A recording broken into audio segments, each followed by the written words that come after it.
നേരം ദേ പരപരാന്ന് വെളുത്തു തുടങ്ങിയിട്ടുള്ളൂ കേട്ടോ. അപ്പോൾ ഇന്നൊരു തീർത്ഥയാത്ര പോകുന്ന ഒരു വ്ളോഗായിട്ടാണ് ഞാൻ വന്നേക്കുന്നത്. അപ്പോൾ നമ്മുടെ പുതിയൊരു വ്ളോഗിലേക്ക് എല്ലാവർക്കും സ്വാഗതം. ഇനിയിപ്പോൾ ആദ്യമായിട്ട് ഈ വ്ളോഗ് കാണുകയാണെങ്കിൽ സബ്സ്ക്രൈബ് ചെയ്യാനും മറന്നു പോവല്ലേ. കേരള കുംഭമേള നടക്കുന്നത് നിങ്ങളെല്ലാവരും അറിഞ്ഞിട്ടുണ്ടാവുമല്ലോ. അപ്പോൾ അവിടേക്കാണ് ഞങ്ങൾ പോകുന്നത്, തിരുനാവായയിൽ നിള ആരതി കാണാൻ വേണ്ടിയിട്ട്. പിന്നെ ഇത്രയും വലിയൊരു നീളാരതിയൊക്കെ നമ്മുടെ നാട്ടിൽ തൊട്ടടുത്ത് വന്നിട്ട് കാണാൻ പോയില്ലെങ്കിൽ അത് ഭയങ്കരമായിട്ടുള്ള ഒരു നഷ്ടമാവും എന്ന് തന്നെയാണ് എനിക്ക് തോന്നിയത് കേട്ടോ. അതുകൊണ്ടാണ് പോവാമെന്ന് വിചാരിച്ചത്. കാരണം വാരണാസി വരെയൊന്നും പോയിട്ടിപ്പോൾ ഗംഗാരതി ഒന്നും കാണാൻ അടുത്ത കാലത്തൊന്നും എന്നെ കൊണ്ടൊന്നും സാധിക്കുമെന്ന് തോന്നുന്നില്ല. അപ്പോൾ അതുകൊണ്ട് തന്നെ ഞങ്ങൾ തിരുനാവായക്ക് വെച്ച് പിടിക്കുകയാണ് കേട്ടോ. അപ്പോൾ ആ പോകുന്ന വഴിയിൽ കുറച്ച് അമ്പലങ്ങളിലും കൂടി ഞങ്ങൾ കയറാമെന്നൊക്കെ പ്ലാൻ ഇട്ടുണ്ടായിരുന്നു. അപ്പം അങ്ങനെ ഒരു അമ്പലമാണ് ഇത് കേട്ടോ. അപ്പോൾ ഈ അമ്പലം കേരള പഴനി എന്നാണ് അറിയപ്പെടുന്നത് കേട്ടോ. ഇതിൻ്റെ ലൊക്കേഷൻ വരുന്നത് തൃശ്ശൂരിനടുത്ത് ചോച്ചേരിക്കുന്ന്. ശരിക്കും ഇതിൻ്റെ പേര് ചോച്ചേരിക്കുന്ന് സുബ്രഹ്മണ്യസ്വാമി ക്ഷേത്രം എന്നാണ്. അപ്പോൾ പഴനിയിലെ പോലെ തന്നെ കുറേ സ്റ്റെപ്സൊക്കെ ഉണ്ട്. പിന്നെ ഓരോ സ്റ്റെപ്പിലും കണ്ട ആ സ്റ്റെപ്പ് ഡൊണേറ്റ് ചെയ്ത ആൾക്കാരുടെ പേരൊക്കെ ഇങ്ങനെ എഴുതി വെച്ചിട്ടുണ്ട് കേട്ടോ. അങ്ങനെ നമ്മളിതേ സ്റ്റെപ്സൊക്കെ കയറി മുകളിലേക്ക് ചെല്ലുന്ന സമയത്ത് അമ്പലം കാണുമ്പോൾ നമുക്ക് തോന്നുന്ന ഒരു ഫീൽ എന്താണെന്ന് വെച്ചാൽ തമിഴ്നാട് സ്റ്റൈലിലാണ് അമ്പലം പണി കഴിപ്പിച്ചേക്കുന്നത്. പിന്നെ അവിടെ നിന്ന് താഴേക്ക് നോക്കുമ്പോൾ നല്ല വ്യൂ ആണ് കേട്ടോ. നല്ല എന്താ പറയുക, ഇപ്പോൾ ഇത്രയും വേനലാണെങ്കിൽ പോലും നല്ല പച്ചപ്പും അങ്ങനത്തെ ഒരു നല്ലൊരു വ്യൂ ആയിരുന്നു. പിന്നെ അവിടെ നിൽക്കുമ്പോൾ ഒരാളുണ്ട് കേട്ടോ. അവിടെ ഫുൾ ടൈം നല്ല കാറ്റാണ്, നല്ലൊരു ക്ലൈമറ്റാണ്. പിന്നെ ഇപ്പോൾ രാവിലെ തണുപ്പല്ലേ, അപ്പോൾ അങ്ങനെ നല്ലൊരു ക്ലൈമറ്റായിരുന്നു കേട്ടോ മോളിൽ. പിന്നെ ഞങ്ങൾ ഇവിടുന്ന് പോയപ്പോൾ ബ്രേക്ക്ഫാസ്റ്റ് അവിടെ നിന്ന് കഴിക്കാമെന്ന് വിചാരിച്ചിട്ടുണ്ടായിരുന്നു. പിന്നെ അവിടെ ചോദിച്ചു കഴിഞ്ഞപ്പോൾ ഒരു 9:30 എങ്ങാണ്ടാണ് അവിടെ ബ്രേക്ക്ഫാസ്റ്റ് സ്റ്റാർട്ട് ചെയ്യുന്നത്. അപ്പോൾ പിന്നെ ഞങ്ങൾ അവിടെ നിന്ന് കഴിക്കാൻ നിന്നില്ല കേട്ടോ. പിന്നെ നമുക്ക് ഇനി വേറെയും കുറച്ച് അമ്പലങ്ങളൊക്കെ കയറണം. അപ്പോൾ പിന്നെ തിരുനാവായ എത്തുമ്പോൾ ലേറ്റ് ആവും എന്ന് പറഞ്ഞിട്ട് പിന്നെ ഞങ്ങൾ പെട്ടെന്ന് തന്നെ അവിടെ നിന്ന് ഇറങ്ങി കേട്ടോ. സ്റ്റെപ്സ് ഇറങ്ങുമ്പോൾ ഇച്ചിരി ബുദ്ധിമുട്ടുണ്ടായിരുന്നു. കയറിയപ്പോൾ അത്ര ഇത് തോന്നിയില്ല. കാലൊക്കെ ഇങ്ങനെ ചെറിയ രീതിയിൽ വിറയ്ക്കണൊക്കെ ഉണ്ടായിരുന്നു കേട്ടോ. അങ്ങനെ ഇതേ പെട്ടെന്ന് തന്നെ വണ്ടിയിൽ കയറി ഇനി നമ്മൾ നേരെ കുറ്റിപ്പുറം ലക്ഷ്യമാക്കിയിട്ടാണ് പോണേ. പിന്നെ പോണ വഴിക്ക് 1-2 അമ്പലങ്ങളുടെ പേരൊക്കെ നമ്മൾ സെർച്ച് ചെയ്ത് എടുത്തിട്ടുണ്ടായിരുന്നെങ്കിലും നമ്മുടെ ഡ്രൈവർക്ക് അത് വലിയ നിശ്ചയമില്ലാത്തതുകൊണ്ട് അത് വേണ്ടാന്ന് വെച്ചു. നേരെ കാടാമ്പുഴയ്ക്കാണ് പോണേ കേട്ടോ. ഇപ്പോൾ പിന്നെ ഇതേ നമ്മുടെ പുതിയ റോഡുകൾ പണി കഴിഞ്ഞൊക്കെ എന്താണ് കാണുന്നത് കേട്ടോ. നല്ല ഭംഗിയുണ്ടായിരുന്നു. ഭംഗി മാത്രമല്ല നല്ല ഒരു സ്മൂത്ത് ഡ്രൈവും കൂടിയായിരുന്നു കേട്ടോ. അത്യാവശ്യം പണികളൊക്കെ ആ ഭാഗത്തേക്കൊക്കെ കഴിഞ്ഞിട്ടുണ്ട്. റോഡൊക്കെ കണ്ടു കഴിഞ്ഞാൽ നല്ല വല്ല ഗൾഫിലൊക്കെ വണ്ടി ഓടിക്കണ ഒരു ഫീലൊക്കെ ഉണ്ടായിരുന്നു. പിന്നെ സൈഡിലൊക്കെ അതേ പിന്നെയും പണികളൊക്കെ നടന്നുകൊണ്ടിരിക്കുന്നുണ്ട് കേട്ടോ. പക്ഷേ റോഡൊക്കെ വേറെ ലെവലാണ്. അങ്ങനെ ഞങ്ങളിതേ ഒരു 12:30 തന്നെ കാടാമ്പുഴ എത്തിയിട്ടുണ്ടായിരുന്നു കേട്ടോ. അപ്പോൾ 12 മണി ആയിട്ടുണ്ടായിരുന്നുള്ളൂ. കാരണം 12:30 അവിടെ നട അടയ്ക്കുമെന്ന് നമ്മളിങ്ങനെ ഗൂഗിളിൽ സെർച്ച് ചെയ്തപ്പോൾ കണ്ടത്. അപ്പോൾ അരമണിക്കൂർ മുന്നേ നമ്മൾ എത്തിയല്ലോ എന്നുള്ള ഒരു ആശ്വാസമായിരുന്നു. പിന്നെ നമുക്കവിടെ എല്ലാവർക്കും ഈ തേങ്ങ ഉടയ്ക്കാനായിട്ടുള്ള വഴിപാടുണ്ടായിരുന്നു. അപ്പോൾ അതിന് വേറൊരു ക്യൂ ആയിരുന്നു കേട്ടോ.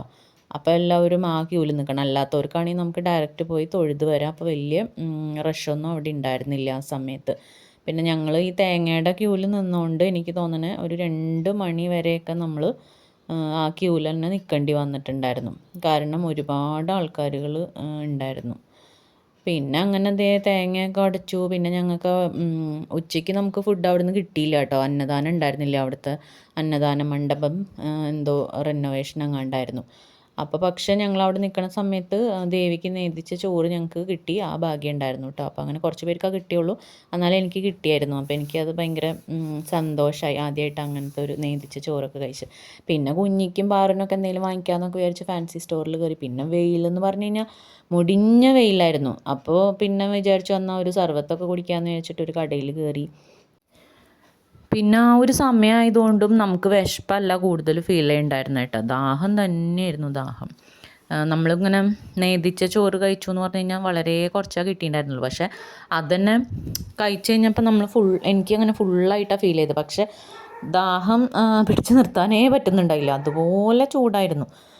പിന്നെ അങ്ങനെ അധികം ഈ വെയിൽ സമയത്തൊക്കെ പുറത്തിറങ്ങി നടക്കാത്തതുകൊണ്ടാണോ എന്ന് അറിഞ്ഞുകൂടാ, എനിക്ക് തീരെ സഹിക്കാനേ പറ്റുന്നുണ്ടായിരുന്നില്ല കേട്ടോ ആ സമയത്ത് വെയിൽ.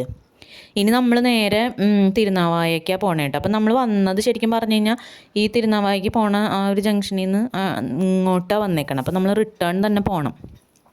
അപ്പോൾ നമ്മൾ ഇങ്ങോട്ട് വന്ന സമയത്ത് തന്നെ പോലീസ് പറഞ്ഞിട്ടുണ്ടായിരുന്നു തിരുനാവായക്ക് കടത്തി വിടുന്നില്ല, അപ്പോൾ നമ്മൾ നീളാരതി കാണാൻ പോകണമെങ്കിൽ തവനൂർ എന്ന് പറഞ്ഞ സ്ഥലത്ത് പോയിട്ടാണ് അങ്ങോട്ട് പോകാൻ പറ്റുള്ളൂ. അപ്പം നമ്മൾ ഈ നീളാരതി ഉള്ള ആ ഒരു ഏരിയയിലേക്കാണ് നമ്മളെത്തുക. സാധാരണ തിരുനാവായ അമ്പലത്തിൽ പോയിട്ട് അവിടുന്ന് ആ മരത്തിൻ്റെ പാലം ക്രോസ് ചെയ്തിട്ട് വരുന്നതാണ് നമ്മളല്ല ഞാൻ ഈ ഇൻസ്റ്റയിലൊക്കെ കണ്ടേക്കണത് കേട്ടോ. പക്ഷെ ഇപ്പം നമ്മൾ ചെന്നേക്കണത് ശരിക്കും ആരതി ഒഴിയണ ആ ഒരു സ്ഥലത്തേക്കാണ്. പക്ഷെ അത് വളരെ അടുത്തല്ല കേട്ടോ, ഒരു 2-3 കിലോമീറ്ററിന് നമ്മൾ നടക്കണം. അപ്പോൾ ഈ തവനൂർ ഗവൺമെൻറ് ഹൈസ്കൂളുണ്ട്, ആ ഹൈസ്കൂളിലാട്ടോ ഈ ഒരു ഇതൊക്കെ കണ്ടത്. അപ്പോൾ ഞാൻ ജസ്റ്റ് വീഡിയോ ഒക്കെ എടുത്തത്, നല്ല രസമുണ്ട് അവിടെ ഓരോ സാധനങ്ങളൊക്കെ ഇങ്ങനെ ഉണ്ടാക്കി വെച്ചേക്കണത് കാണാനായിട്ട്. അപ്പോൾ ശരിക്കും ആൾക്കാരാണെന്ന് ഞങ്ങൾ ഫസ്റ്റ് വിചാരിച്ചത് നടന്നു പോയപ്പോൾ. ആ ഹൈസ്കൂളിൻ്റെ സൈഡിൽ കൂടെയുള്ള വഴി കൂടെ നമുക്ക് കുറച്ചധികം നടക്കാനുണ്ട്. അപ്പോൾ നമ്മളവിടെ ആൾക്കാരോട് ചോദിച്ചു ഓട്ടോ പിടിച്ച് പോകണം. അപ്പോൾ അവർ പറഞ്ഞു നടക്കുകയാണെങ്കിൽ നടക്കാം, ഓട്ടോന് വേണമെങ്കിൽ പോവാം. അങ്ങനെ 2 ഇതായിട്ടാണ് പറഞ്ഞത്. അപ്പോൾ ഞങ്ങൾ ചോദിച്ചു എന്നാൽ പിന്നെ അടുത്താണെങ്കിലോ എന്ന് ചോദിച്ചിട്ട് നടന്ന് തുടങ്ങിയിട്ട് എത്തുന്നേ ഉണ്ടായിരുന്നില്ല. പിന്നെ ഒരു കാര്യം മനസ്സിലായത് എന്താണെന്ന് വെച്ചാൽ ആ ജംഗ്ഷൻ വിട്ട് ഈ ഒരു സൈഡിലേക്ക് നടന്നു തുടങ്ങി കഴിഞ്ഞപ്പോൾ ഒരു കടയോ ഒന്നുമില്ല. ഒരുപാട് വീടുകളുണ്ട് ആ ഒരു ഏരിയയിൽ, കടയോ കാര്യങ്ങളോ ഒന്നുമില്ല കേട്ടോ. അപ്പോൾ ഞങ്ങളാണെങ്കിലോ കുറേ വഴി നടക്കാനുണ്ട് എന്ന് വിചാരിച്ചുകൊണ്ട് തന്നെ വെള്ളമൊക്കെ ഒരേ കുപ്പിയൊക്കെ ഓരോരുത്തരുടെ കയ്യിലും ഉണ്ടായിരുന്നുള്ളൂ. അപ്പോൾ കുറച്ച് നടന്നപ്പോഴത്തേക്കിന് ദാഹിച്ചപ്പോൾ അത് കുറേശ്ശെ കുടിച്ചൊക്കെ തീർന്നു തുടങ്ങിയിട്ടുണ്ടായിരുന്നു. അങ്ങനെ നമ്മളിത് ഇപ്പോൾ എത്തിക്കൊണ്ടിരിക്കണം, അത് കണ്ടോ ഒരു പാർക്കിംഗ് ഗ്രൗണ്ടാണ് കേട്ടോ. അപ്പോൾ നേരത്തെ വന്ന ആൾക്കാരാണെങ്കിൽ ആ ഗ്രൗണ്ടിൽ വരെ വണ്ടി വിടുന്നുണ്ടായിരുന്നു. ഇപ്പോൾ ആ ഗ്രൗണ്ട് ഫുള്ളായതുകൊണ്ടാണ് നമ്മളെന്നും വിടാഞ്ഞത്. അപ്പം നടന്നു വശക്കേടായി എന്നുള്ളതാട്ടോ. അപ്പോൾ പിന്നെ എപ്പോഴും ഇങ്ങനെ നമ്മൾ ആൾക്കാരോടൊക്കെ ചോദിച്ചുകൊണ്ടിരിക്കുകയാണ് എത്താറായോ എന്ന്. അപ്പോൾ അങ്ങനെ ഈ ബ്രഹ്മക്ഷേത്രം എന്ന് പറഞ്ഞ സ്ഥലത്ത് എത്തിയിട്ടുണ്ട്. അപ്പോൾ ഇവിടെ വേറൊരു ശിവൻ്റെ ഒരു ക്ഷേത്രം കൂടിയുണ്ട്. അപ്പോൾ 2 ക്ഷേത്രങ്ങളുണ്ട് ഈ അടുത്തെന്നാണ് പറഞ്ഞത്. ഈ ബ്രഹ്മക്ഷേത്രത്തിൻ്റെ സൈഡിൽ കൂടെ ഉള്ള വഴി കൂടെ ഇറങ്ങുമ്പോഴാണ് നമ്മളിനി നീളാനദിയിലേക്ക് എത്തണത് കേട്ടോ. അപ്പോഴേക്കും അത്യാവശ്യം നല്ല രീതിയിൽ തന്നെ തിരക്ക് അവിടെ കാണാം കേട്ടോ നമുക്ക്. അങ്ങനെ അവിടുത്തെ പടവുകൾ ഇറങ്ങി താഴേക്ക് ചെല്ലുമ്പോൾ നമുക്ക് നീളാനദി വരണ്ട് കിടക്കുന്നത് കാണാം കേട്ടോ. ശരിക്കും ഒരു മരുഭൂമി എങ്ങനെയാണ് അതേപോലെ കേട്ടോ. അപ്പോൾ ഇത് കണ്ടാൽ നമുക്ക് ഫീൽ ചെയ്യുക. ഇപ്പോൾ അവിടെ ഒരു ഫ്ലാഗ് കണ്ടോ, ഒരു ഓറഞ്ച് കളറ്, അവിടേക്കാണ് നമുക്ക് എത്തേണ്ടത്. അവിടേക്ക് എത്തണമെങ്കിൽ എനിക്ക് തോന്നുന്നു ഒരു 1-1.5 കിലോമീറ്ററെങ്കിലും ഈ മരുഭൂമി പോലത്തെ സ്ഥലത്തേക്ക് കൂടി സഞ്ചരിച്ചാൽ മാത്രമേ അങ്ങോട്ട് എത്തിപ്പെടാൻ പറ്റുള്ളൂ. അങ്ങനെ 5-10 അടി വെച്ചപ്പോഴത്തേക്കിനും എല്ലാവരും തളർന്നു കേട്ടോ. അമ്മാതിരി വെയിലായിരുന്നു. പിന്നെ ഇത് അമൃതാനന്ദമയി മഠത്തിൻ്റെ യാഗശാലയാട്ടോ. അപ്പോൾ ഒരു 10 മിനിറ്റ് അവിടെ റെസ്റ്റ് എടുത്തു. പിന്നെ തോന്നി റെസ്റ്റ് എടുത്ത് കഴിഞ്ഞാൽ നമ്മൾ പതുക്കെ അവിടേക്ക് നടന്നെത്തുമ്പോഴത്തേക്കിനും ഭയങ്കര തിരക്കാവുന്നു. കാരണം നമ്മുടെ ബാക്കിലൊക്കെ നിറയെ ആൾക്കാരുണ്ടായിരുന്നു. അവരൊക്കെ നമ്മളെ വെട്ടിച്ചങ്ങ് പോയി. അപ്പോൾ ഞങ്ങളും പറഞ്ഞു ഇനിയിപ്പോൾ ഇവിടെ ഇരുന്നിട്ട് കാര്യമില്ല, വേഗം എന്തായാലും അവിടേക്ക് എത്തിപ്പെടാൻ നോക്കാമെന്ന് വിചാരിച്ചു. പക്ഷെ പകുതി വഴിയിലൊക്കെ എത്തിക്കഴിഞ്ഞപ്പോൾ അവിടെ ഇവിടെയൊക്കെ ഓരോ കസേരയൊക്കെ ഇട്ടുണ്ടായിരുന്നു കേട്ടോ. ഇങ്ങനെ നമുക്ക് തല ചുറ്റി അങ്ങനെയൊക്കെ ഉണ്ടെങ്കിൽ ഇരിക്കാമെന്ന് വെച്ചിട്ടായിരിക്കണം. അപ്പോൾ 1-2 പേരൊക്കെ അവിടെ ഇവിടെയൊക്കെ ഇരിക്കുന്നുണ്ടായിരുന്നു. അപ്പോൾ ഞങ്ങളുടെ കയ്യിലുണ്ടായ വെള്ളമൊക്കെ ഇങ്ങനെ അവർ ചോദിച്ചു കേട്ടോ. അവരുടെ കയ്യിലൊന്നും വെള്ളമൊന്നും ഉണ്ടായില്ല, കൊടുക്കാണ്ടിരിക്കാൻ പറ്റുമോ? അപ്പോൾ ആ വെള്ളം അവർക്ക് കുറേശ്ശെയൊക്കെ കൊടുത്തു കഴിഞ്ഞപ്പോഴത്തേക്കിനും വെള്ളത്തിൻ്റെ കാര്യത്തിൽ ഒരു തീരുമാനമായിട്ടുണ്ട്. അങ്ങനെ ഞങ്ങൾ അങ്ങോട്ട് പോകുമ്പോൾ എന്തിനാണെന്നറിയില്ല കുറേ ആൾക്കാർ ഇങ്ങോട്ടും വരുന്നുണ്ടായിരുന്നു കേട്ടോ. അങ്ങനെ ഞങ്ങൾ പിന്നെ ഒരു കണക്കിന് നല്ല സ്പീഡിൽ തന്നെ നടന്നു എന്ന് വേണം പറയാനായിട്ട്. അപ്പോൾ അവിടെ ചെന്നിങ്ങനെ നോക്കിയപ്പോൾ ആ ഒരു കാണുന്നതാണ് നമ്മുടെ ആ മരത്തിൻ്റെ പാലം എന്ന് പറഞ്ഞില്ലേ, തിരുനാവായെന്ന് ഇങ്ങോട്ട് കടന്നു വരുന്നത്. അപ്പോൾ അത് കണ്ടു. അതിൻ്റെ അടുത്തേക്കൊന്നും പോകാനുള്ളൊരു മൂടേ നമുക്കുണ്ടായിരുന്നില്ല. എവിടെയെങ്കിലും ഒരു തണൽ കിട്ടിക്കഴിഞ്ഞാൽ അതിൻ്റെ ചോട്ടിൽ ചെന്ന് നിൽക്കാമെന്ന് വിചാരിച്ചിട്ടാണ് ഞങ്ങൾ ഈ ഓടുകയായിരുന്നത്.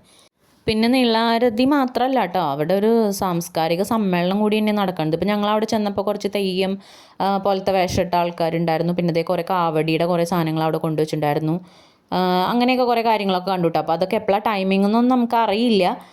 പിന്നെ നോക്കിയപ്പോൾ അവിടെ അനൗൺസ് ചെയ്യുന്നുണ്ടായിരുന്നു ഇന്ന് യോഗയുടെ ഡിസ്പ്ലേ ഉണ്ടെന്ന്. അപ്പോൾ ഒരു യോഗ ആചാര്യൻ, നോർത്ത് ഇന്ത്യൻ ആണ് പേര്, പക്ഷെ ഞാൻ മറന്നു പോയിട്ടോ, ഞാൻ അങ്ങനെ കേട്ടിട്ടില്ല. അതുകൊണ്ടാണ് പിന്നെ പെട്ടെന്ന് മൈൻഡിൽ നിന്ന് പോയത്. അപ്പോൾ ഇന്ന് അവിടെ വന്നിട്ട് യോഗ ക്ലാസ് ചെയ്യുന്നുണ്ട്. അപ്പോൾ അങ്ങനെ ഞങ്ങൾ നോക്കി നിന്ന് കഴിഞ്ഞപ്പോൾ ആളിങ്ങനെ അവിടെ നിന്ന് വരുന്നുണ്ട് കേട്ടോ. അപ്പം ഞങ്ങൾ പിന്നെ ഏത് സൈഡിൽ പോയി നിന്നാലാണ് ഈ ആരതി കാണാമെന്ന് ഇങ്ങനെ ആലോചിച്ച് നിൽക്കുകയാണ്. കാരണം വെറുതെ അങ്ങോട്ടും ഇങ്ങോട്ടും നടക്കാനും പറ്റില്ല, അമ്മാതിരി വെയിലാണ്. അപ്പം എനിക്കറിയില്ല വെയിലിൻ്റെ ഒരു കാര്യം പറയുമ്പോൾ അത് എങ്ങനെ പറഞ്ഞ് നിങ്ങളെ മനസ്സിലാക്കാമെന്ന്. ശരിക്കും പോയവരാണെങ്കിൽ അത് ശരിക്കും ഫീൽ ചെയ്തിട്ടുണ്ടോ. അങ്ങനെ ഈ യോഗാചാര്യനെ വെൽക്കം ചെയ്യണ ഒരു ഇതാണ് കേട്ടോ ഈ കാണുന്നത്. അതിൻ്റെ പിന്നാലെ കുറേ ആൾക്കാരുകൾ ഇങ്ങനെ താലം പിടിച്ചവർ അങ്ങനെ എന്തൊക്കെയോ കുറേ കാര്യങ്ങളൊക്കെ ഉണ്ടായിരുന്നു കേട്ടോ. അപ്പോൾ അവർ അവിടെ അനൗൺസ് ചെയ്യുന്നുണ്ടായിരുന്നു ഇന്ന് 100 പ്രാവശ്യമാണ് ഈ സൂര്യ നമസ്കാരം അവിടെ ചെയ്യണേന്ന്. അപ്പോൾ എനിക്ക് ഭയങ്കര അതിശയം തോന്നി, കാരണം ഇമ്മാതിരി വെയിൽ പിന്നെ ഒരു സൂര്യ നമസ്കാരം കൂടിയാകുമ്പോൾ എന്താവും സ്ഥിതി എന്നാണ് ഞാനപ്പോൾ പെട്ടെന്ന് ഇങ്ങനെ ആലോചിച്ചത് കേട്ടോ. അപ്പോൾ അവരിങ്ങനെ ഒരു ശിവലിംഗം പിന്നെ പാർവതി ദേവി ആയിരിക്കണം തലയിൽ വെച്ചിട്ട് ഇങ്ങനെ ജയ് വിളിച്ചിട്ടൊക്കെ വരുന്നുണ്ടായിരുന്നു കേട്ടോ. അതെന്തോ നോർത്ത് ഇന്ത്യൻ സ്റ്റൈലിലാണെന്ന് എനിക്ക് തോന്നിയത്, കാരണം നമ്മുടെ ഇവിടെയൊന്നും അങ്ങനെയൊന്നും തലയിലൊന്നും വെച്ച് കൊണ്ടുവരുന്നത് കണ്ടിട്ടില്ല. ഒന്നില്ലെങ്കിൽ ആനപ്പുറത്ത് എഴുന്നള്ളിക്കും, അങ്ങനെയൊക്കെയല്ലേ നമ്മുടെ തൃശ്ശൂർ ജില്ലയിലൊക്കെ ഉള്ള രീതികൾ. ഇനിയിപ്പോൾ ഈ മലപ്പുറം ഭാഗത്ത് അങ്ങനെയാണോ എന്ന് എനിക്ക് അറിയാനും പാടില്ല കേട്ടോ. അങ്ങനെ അത് കണ്ട് നിന്നപ്പോഴേക്കും പിന്നെ ഞങ്ങൾ പെട്ടെന്ന് ഡിസൈഡ് ചെയ്തു നമുക്ക് വേഗം ഇരിക്കാനുള്ള സ്ഥലം നോക്കി ഇരിക്കാമെന്ന്. അങ്ങനെ ഞങ്ങൾ ഓടി വന്ന് നോക്കിയപ്പോൾ ഏകദേശം ഒരു 10ാമത്തെ റോലൊക്കെ തന്നെ ഞങ്ങൾക്ക് ഇരിക്കാൻ സ്ഥലമൊക്കെ കിട്ടിയിട്ടുണ്ടായിരുന്നു കേട്ടോ. അപ്പോഴും ചൂട് നമുക്ക് സമാധാനം തരില്ല, കാരണം നമ്മൾ നിലത്താണ് ഇരിക്കണ മണലാണെങ്കിൽ നല്ല ചൂട്, മുകളിൽ നിന്ന് സൂര്യൻ്റെ ചൂട്. ഇനി ഒരു 2 മണിക്കൂറെങ്കിലും മിനിമം ഇരുന്നാലാണ് ആരതി കാണാൻ പറ്റുള്ളൂ. അങ്ങനെ ഒരു 6 മണിയൊക്കെ ആയിട്ട് 6 മണിയൊക്കെ ആയി ഇങ്ങനെ ആകാശത്തേക്ക് നോക്കണ സമയത്ത് പറവകളൊക്കെ ഇങ്ങനെ കൂടണയാൻ പോകുമ്പോൾ നല്ല ഭംഗിയുണ്ടായിരുന്നു കേട്ടോ, ഒരേ ഷേപ്പിൽ പോണത്. എൻ്റെ ഫോണിൽ അങ്ങനെ അധികം കിട്ടിയിട്ടില്ല, സൂക്ഷിച്ച് നോക്കുകയാണെങ്കിൽ എന്തോ ഒരു മിന്നൽ പോലെ കാണാം. അങ്ങനെ കാത്തിരുന്ന് നമ്മുടെ 6:45 നീളാരതിയുടെ സ്റ്റാർട്ടിങ് ആയിട്ടോ. ആദ്യം തന്നെ ദേവീദേവന്മാർക്ക് സ്തുതിയാണ് കേട്ടോ പാടുന്നതെല്ലാം ഹിന്ദിയിലാണ്. അപ്പം നമ്മൾ ഈ മലയാളത്തിൽ പാടിയിട്ട് ചെറിയ ചെറിയ വ്യത്യാസങ്ങളൊക്കെ ഉണ്ട്, എന്നാലും നമുക്ക് കൂടെ പാടാനൊക്കെ പറ്റൂ കേട്ടോ. ഏകദേശം ഒരു അരമണിക്കൂറെങ്കിലും ഈ സ്തുതികളൊക്കെ ഉണ്ടായിരുന്നു കേട്ടോ. അതൊക്കെ കഴിഞ്ഞിട്ടാണ് ഈ ധൂപം കൊണ്ടുള്ള ആരതിയാണ് ഫസ്റ്റ് സ്റ്റാർട്ട് ചെയ്തത്. ആദ്യം ചന്ദനത്തിരിയായിരുന്നു, അത് 4 ദിക്കിലേക്കും തിരിഞ്ഞ് ആരതി ഒഴിയും. അതിൻ്റെ ഒപ്പം തന്നെ അവർ എന്താ പറയുക ഈ ശ്ലോകങ്ങളും പാടുന്നുണ്ടായിരുന്നു. പിന്നെ അത് കഴിഞ്ഞ് കഴിയുമ്പോഴാണ് വലിയൊരു ധൂപം വെച്ചിട്ടുള്ളത്.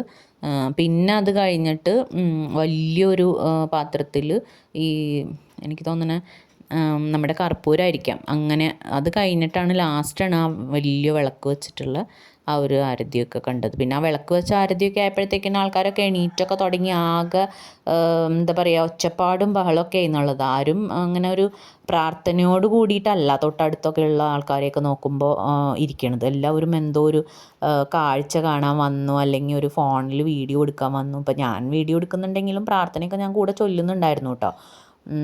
എനിക്ക് അങ്ങനത്തെ ഒരു അറ്റ്മോസ്ഫിയർ, പിന്നെ ഒരു പ്രത്യേക മണമൊക്കെ ഉണ്ട് ആ സമയത്ത്, കാരണം ആ യാഗശാലയിൽ നിന്ന് ആ സമയത്ത് നല്ലൊരു പുകയും പിന്നെ ഇവിടുത്തെ ഈ ചന്ദനത്തിരിയുടെ മണമൊക്കെ നമുക്ക് ഇങ്ങനെ അനുഭവിക്കാൻ പറ്റും. അപ്പം നമ്മൾ വേറെ ഒരു പ്രത്യേക ഫീലാണ് എനിക്ക് തോന്നിയത് കേട്ടോ. പിന്നെ അതിക്കൂടെ നമ്മൾ ആ ഭക്തിയോടുകൂടി ആ എന്താ പറയുക ശ്ലോകങ്ങളൊക്കെ പാടണ സമയത്തും എല്ലാം എനിക്ക് അങ്ങനെ ഫീൽ ചെയ്തു. പക്ഷേ ഈ ലാസ്റ്റ് ആരതി ആ വലിയ വിളക്കെടുത്തിട്ട് ചെയ്യണ സമയത്തേക്ക് ആയപ്പോഴേക്കും ആൾക്കാരൊക്കെ എണീറ്റ് നിന്നു, ഭയങ്കര ഒച്ചപ്പാടും ബഹളവും, പിന്നെ കുറേ ആൾക്കാരൊക്കെ പോയി തുടങ്ങി. മൊത്തത്തിൽ ലാസ്റ്റായപ്പോൾ നമുക്ക് ആ ഒരു ഫീലേ പോയി എന്നുള്ളതാണ്. പിന്നെ ആ എന്താ പറയുക ഒച്ചയും ബഹളവും മൊത്തത്തിൽ ഒരു സുഖം ഉണ്ടായിരുന്നില്ല. അപ്പോൾ പിന്നെ ഞാൻ ആലോചിച്ചു എന്തിനാണാവോ വന്നത്, എനിക്ക് മര്യാദയ്ക്ക് ആ ഇൻസ്റ്റാഗ്രാമിൽ കാണുന്നത് കണ്ടാൽ മതിയായിരുന്നില്ലേ എന്നൊക്കെ അപ്പോൾ എനിക്ക് തോന്നി. പിന്നെ ബാക്കിലോട്ട് തിരിഞ്ഞു നോക്കി കഴിഞ്ഞപ്പോൾ വൻ ജനക്കൂട്ടാണ്. പിന്നെ എങ്ങനെ ഇവിടുന്ന് പുറത്ത് കിടക്കും ഈശ്വര എന്നൊക്കെയായി പിന്നത്തെ ടെൻഷൻ കേട്ടോ. പിന്നെ കുറച്ച് നേരം കഴിഞ്ഞപ്പോൾ തന്നെ അന്നദാനമുണ്ട് എന്നൊക്കെ അനൗൺസ്മെൻ്റൊക്കെ വന്നു. പിന്നെ അങ്ങനെ ഞങ്ങൾ ഒരുവിധം ആരതി കഴിയാറായിട്ട് തിരിഞ്ഞു നോക്കുന്ന സമയത്ത് നോക്കുമ്പോണ്ട് ആൾക്കാരൊക്കെ പോയി കഴിഞ്ഞിട്ടുണ്ട്. അപ്പോൾ അതുകൊണ്ട് തന്നെ ഞങ്ങൾ ആൾക്കാരെ തട്ടിയും മുട്ടിയൊന്നും അല്ലാണ്ട് തന്നെ ഒരു അരമണിക്കൂർ കൊണ്ട് നമ്മൾ പാർക്കിംഗ് ഗ്രൗണ്ടിലേക്ക് എത്തിയിട്ടുണ്ട് കേട്ടോ. അപ്പോൾ ആ നടക്കുന്ന സമയത്ത് ഞാൻ പറഞ്ഞില്ലേ നേരത്തെ ശിവൻ്റെ അമ്പലം ഉണ്ടെന്ന്, ആ അമ്പലത്തിൽ തിരുവാതിര അങ്ങനെ പല കലാപരിപാടികളും അവിടെ അരങ്ങേറുണ്ടായി. അങ്ങനെ ഞങ്ങൾ പൂർവാധികം ശക്തിയോടുകൂടി തന്നെ നടന്ന് വണ്ടിയിലേക്ക് നീങ്ങാം കേട്ടോ. പിന്നെ ഏറ്റവും വലിയ പ്രത്യേകത എന്ന് പറഞ്ഞു കഴിഞ്ഞാൽ ആ നാട്ടിൽ ഒരു വഴിവിളക്ക് എന്ന് പറഞ്ഞൊരു സംഭവം പോലും ഇല്ല എന്ന് തോന്നുന്നുണ്ട്. ഇത് ഏത് പഞ്ചായത്താണാവോ ഇന്നത്തെ കാലത്ത് ഒരു വഴിവിളക്ക് പോലും ഇല്ലാത്തത്, കണ്ട കൂരിരുട്ട. പിന്നെ ഞങ്ങൾ വീട്ടിലേക്കുള്ള യാത്രയിലാണ് കേട്ടോ. വയ്യാണ്ടായോ എന്ന് വെച്ച് കഴിഞ്ഞാൽ അങ്ങനെ പ്രത്യേകിച്ച് അങ്ങനെ തോന്നിയില്ല കേട്ടോ. അവിടെ ആ വെയിലത്ത് നിന്നപ്പോൾ ഞാൻ വിചാരിച്ചു തല കറങ്ങി വീഴോ, ഇനി എനിക്ക് ഭയങ്കര ക്ഷീണമാവോ, അങ്ങനെയൊക്കെ ഒരു ഇതുണ്ടായിരുന്നു. പക്ഷേ വേറെ പ്രശ്നമൊന്നും ഉണ്ടായിരുന്നില്ല കേട്ടോ, അങ്ങനത്തെ ഒരു ഫീലിങ്ങേ ഉണ്ടായിരുന്നില്ല. നല്ല ഫ്രഷായിട്ട് തന്നെ ഫീൽ ചെയ്യുന്നുണ്ടായിരുന്നു വണ്ടിയിൽ വന്നിരുന്നപ്പോൾ. ഇനി പോണ വഴിക്ക് ഫുഡ് കഴിക്കുക, നേരെ വീട് പിടിക്കുക, അത്രേ ഉള്ളപ്പോൾ ഇന്നത്തെ വ്ളോഗ് കേട്ടോ.